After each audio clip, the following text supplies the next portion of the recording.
A $20 doll is selling for $10,000. People are camping overnight. Celebrities are obsessed. But this isn't about a toy, it's about your brain being hijacked. Labubu, a mischievous vinyl figure, has sparked a global frenzy. People spend thousands, wait in lines, and hunt for it like treasure. Every part of this craze, from how it's sold to how it spreads online, is a psychological trap. Today, we're exposing the 5 secret triggers Labubu's creators use to make you obsessed, hacking your dopamine, FOMO, and social instincts. By the end, you'll never look at a collectible the same way again. Let's start with Labubu's most powerful weapon, the key to their captivating hold on collectors. It's the blind box. This simple concept holds the power to unlock a complex web of psychological triggers. You can't just pick the doll you want. The choice is taken away from you, replaced with a tantalizing gamble. You buy a sealed box, embracing the unknown. And what's inside is a mystery, a question mark wrapped in colorful cardboard. The anticipation begins to build. This isn't just a gimmick, a marketing ploy. It's a direct hack of your brain's reward system, a carefully designed mechanism to trigger pleasure and desire. It's like a slot machine, but instead of money, you're betting on the chance of acquiring a coveted collectible. The anticipation, not the win itself, triggers dopamine, flooding your brain with the promise of reward. Dopamine, the feel-good chemical, is the fuel that drives this whole operation. Holding the box, feeling its weight, guessing what's inside, imagining the possibilities, your brain is already hooked, caught in the dopamine loop. This is called a variable reward schedule, a principle deeply rooted in behavioral psychology. And that randomness makes it incredibly addictive, far more so than a predictable reward. B.F. Skinner, the famous psychologist, proved pigeons pressed levers more when rewards were unpredictable, delivered at random intervals. Humans are no different. We're wired to crave the unpredictable. The odds of getting a rare figure, the ultimate prize, are printed right on the box, a constant reminder of the potential jackpot. This transparency ironically only ends up fueling your desire, intensifying the chase. You're not thinking rationally, I'm spending $20 on a toy. That logical thought process is bypassed. You're chasing a thrill, the possibility of striking gold. It's a lottery ticket, disguised as a cute collectible. Every unopened box represents is hope and excitement, a potential win waiting to be revealed. Pop Mart has meticulously engineered this entire experience to maximize the dopamine loop, ensuring you keep coming back for more. Whether you get a common, leaving you wanting more, or a rare solidifying your addiction, your brain craves another hit, another chance at that elusive prize. The rare win is a massive rush, a surge of dopamine that feels incredibly rewarding, powerfully reinforcing the behavior, making you more likely to repeat the process. The cycle, anticipation, opening, result, good or bad, you want to do it again, trapped in the loop. The company isn't just selling a product, they're not just selling toys. They're selling an addictive experience, a carefully crafted blend of anticipation, reward, and chance. The commons make you want to try again, fueling the desire for something better. The rares make you want to win again, solidifying the habit and driving you deeper into the collecting world. It's a flawless trap, a perfectly engineered system designed to keep you engaged. And this is just the first layer, the initial hook that gets you interested. Once you're hooked on dopamine, craving that feeling of anticipation and reward, the next trigger, the next layer of the system, turns a habit into an obsession, a casual interest into a consuming passion. This is how a simple toy, seemingly harmless and innocent, becomes a psychological casino, a place where your brain's reward system is constantly being played. And it's only the beginning, there are more layers to uncover. Next, we'll explore how they make you act now, not later, creating a sense of urgency that drives impulsive decisions. Let's talk FOMO, the fear of missing out, and how it plays a crucial role in this addictive cycle. Now that you're hooked and the algorithm has learned your preferences, how do they make you buy right now? What are the psychological triggers they employ to convert your interest into immediate action? FOMO, fear of missing out. It's a powerful force in the world of consumer behavior. Labubu dolls are released, creating a frenzy among collectors. But here's the catch. They're released in limited editions.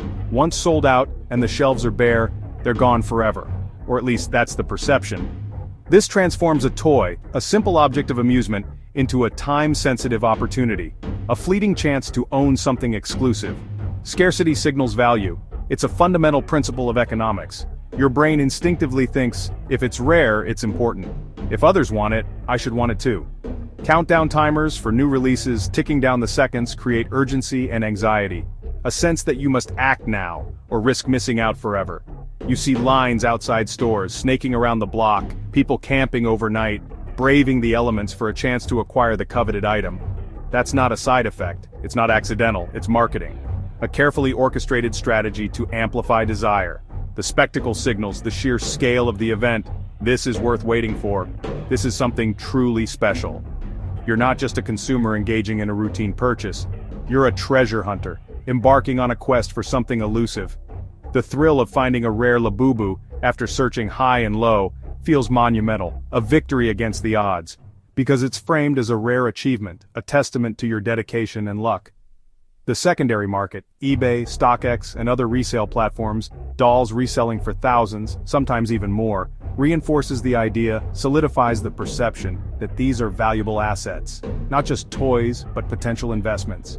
High resale prices driven by scarcity and demand justify the chase, the endless pursuit of the next rare find, and the chase keeps prices high, creating a self-fulfilling prophecy. This taps into primal instincts, the deeply ingrained drive to acquire and possess. Scarce resources must be grabbed now before someone else does.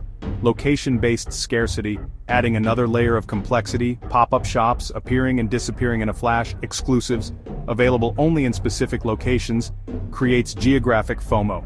The fear of missing out because you're not in the right place. If you're not there, physically present, you miss out. The opportunity vanishes. Fans who attend feel special. Part of an exclusive club, others feel desperate longing, a burning desire to have been there. This keeps you perpetually checking social media, refreshing your feed for any updates, signing up for alerts, enabling notifications, always on edge, constantly vigilant. You're now a vigilant participant, constantly monitoring for the next opportunity in their marketing machine. A cog in a well-oiled system designed to generate demand. The fear of future regret, the nagging thought of "what if I miss out?" is a powerful motivator. It can override logic and reason. What if this is the next $10,000 doll? What if I could have gotten it for retail? That what if, that seed of doubt, drives you to spend. It pushes you over the edge. The dopamine of the blind box, the anticipation of the unknown makes you want it. The potential for a rare pull is irresistible. FOMO makes you need it now. The fear of missing out amplifies the desire. It's a 1-2 punch, a combination of psychological triggers that overrides rational thinking. Logic goes out the window. You're at the mercy, completely vulnerable, of your most basic impulses, driven by instinct, not intellect. And the pressure, the intensity of the marketing tactics, is about to get even stronger. The manipulation is only going to increase. Enter social proof, the ultimate validation. Dopamine and FOMO have you hooked, creating a powerful cocktail of desire and anxiety. But what transforms Labubu from a simple toy into a global phenomenon, a must-have item spanning continents? Social proof. It's a powerful psychological principle at play. If everyone's doing it, it must be right. This is the essence of herd mentality, a deeply ingrained human behavior. And when celebrities join in, lending their influence and status, the effect multiplies exponentially, amplifying the craze. Blackpink's Lisa posts her Labubu collection, a seemingly simple act. Suddenly, millions want in, driven by her endorsement and the desire to emulate her style. It's instant validation, a quick hit of social approval. If Lisa likes it, it must be cool. Her taste becomes the standard. You outsource your decision, trusting the judgment of someone you admire, to people you admire, whose lives and choices you aspire to. Other stars, influencers, and friends, all contributing to the growing wave. Post their hauls, showcasing their latest Labubu acquisitions. Labubu is everywhere, dominating social media feeds and online spaces. You're surrounded by signals, constant reminders of the trend. Join us. The message is clear and inviting. It's not just about celebrities. It's about everyday people sharing their passion. It's about belonging, finding your place within a community of like-minded individuals. We're wired to join tribes, seeking connection and shared identity. Seeing a massive community around Labubu, a vibrant and engaged fan base, makes you want in, triggering that powerful fear of missing out. The unboxing ritual is public, a performance for the digital age. People film, share, and celebrate their unboxing experiences online. Wins and losses, the thrill of the chase and the disappointment of duplicates. This turns a private purchase, a solitary act of consumption, into a shared experience, a communal event celebrated online. Comment sections explode, filled with reactions and interactions. With envy and excitement, a mix of admiration and longing, building a powerful bond, forging connections between fans. PopMart encourages this, actively fostering a sense of community. Fan photos, hashtags, community spotlights, all designed to strengthen the collective identity. The more you see, the more it becomes normalized. The more you want to join, to participate in the shared experience. Even if you didn't like Labubu at first, if you were initially skeptical, constant exposure changes your perception, subtly shifting your opinion over time. The illusion of consensus is overwhelming. It seems like everyone loves Labubu. If you're not in, you're out. The fear of exclusion is a powerful motivator. Trends snowball, gaining momentum as more people jump on board. Influencers start, setting the initial spark. Early adopters join, validating the trend and giving it credibility. Masses follow, driven by social proof and the desire to belong. Labubu was built to be shared, designed for social media virality, and validated by the crowd, amplified by the power of social proof. Now your brain is chasing dopamine, seeking the reward of social approval, running from FOMO, desperately trying to avoid being left behind, and pressured to conform, succumbing to the overwhelming social pressure. You're being pulled in, drawn towards the magnetic pull of the trend from every direction, bombarded by signals and influences, and once you're in, once you've joined the tribe, the attachment gets personal, transforming from a simple purchase into an emotional investment. Next, why collecting feels so good, delving into the psychology of collecting and why you can't stop, exploring the addictive nature of collecting. The emotional hook is coming, the psychological triggers that keep you engaged. Let's dive in and uncover the secrets behind this phenomenon. The psychology of collecting, understanding the motivations and desires that drive collectors. Is the next trap, the next layer of understanding we need to explore. Here's how it works, breaking down the mechanics of social proof and its influence on our behavior. Once you're collecting, something deeper happens. You form an emotional bond.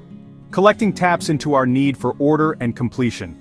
A full set, perfectly arranged, is deeply satisfying. This is the endowment effect.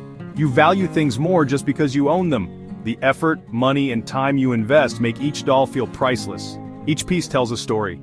Where you got it, what you traded, the thrill of the hunt, these stories infuse your collection with personal meaning. The emotional bond grows. You might even name them or create scenes. The gotta catch 'em all impulse kicks in. Incomplete sets create tension. Finishing a set brings relief. People spend big to complete their collections for that satisfaction. As soon as you finish one set, a new series drops, starting the cycle again.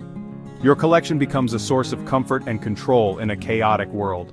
Tending to it is stress relief, a small escape. The hunt gives you purpose and goals, making you feel productive. This emotional investment is the glue that keeps you hooked. Dopamine gets you started, FOMO makes you act, social proof makes you belong, but emotional attachment makes you stay. You're no longer just a customer, you're a curator, a hunter, a tribe member. Your collection is now part of your identity, and that's the final step, what your Labubu says about you. Let's talk about identity signaling, how a toy becomes a status symbol. Here's how they fuse product and personality. Now your collection isn't just stuff, it's a statement. This is identity signaling. What you own shows who you are. A rare Labubu isn't just a toy, it's a badge of status, taste, and insider knowledge. The ultra-rare chase figure is the ultimate status symbol in the community. Posting it online broadcasts your success and earns respect. The series you collect expresses your style, spooky, sweet, or adventurous. Labubu becomes a conversation starter, a passport into a global club. Displaying your collection online or in your room is a performance of identity. For younger generations, your digital presence is yourself. Labubu is perfect social media currency. The brand's rich world and lore let you buy into a story, not just a product. Your collection is a timestamp, a piece of cultural history. When you look at your dolls, you see your taste, dedication, and place in a global community. Every step, from dopamine to identity, has been engineered to pull you in. They've hacked your brain, exploited your fears, leveraged social pressure, and fused the product with your sense of self. It's a psychological masterpiece. But it's not just Labubu. This is happening everywhere. Next, let's pull back the curtain on how brands manipulate your mind. Here's what you need to know. None of this is random, it's engineered to exploit your psychology. From dopamine hits to FOMO, social proof, emotional bonds, and identity, every step is designed to hook you. Pop Mart's Labubu is a masterclass in modern marketing, but it's just one example. Brands everywhere are selling not just products but feelings, status, and community. If this shocked you, subscribe next week. We'll expose the even darker psychology behind the Stanley Cup craze. The more you understand these tricks, the more power you have to choose for yourself. Thanks for watching.